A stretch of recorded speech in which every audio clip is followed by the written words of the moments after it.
Hey everyone friends, welcome to the Weller channel. Today I'll show you how to add Discord audio or Discord sound into OBS Studio. To do this, open up OBS. Now click on your scene and in Sources click the plus button for Application Audio Capture. Let's name it Discord Sound.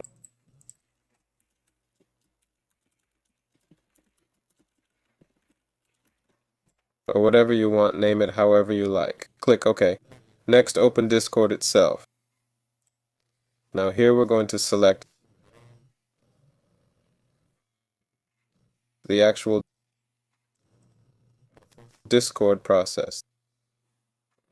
There. You can also do this in Properties and select Discord. Click OK. And now everything that comes through Discord will be captured in OBS.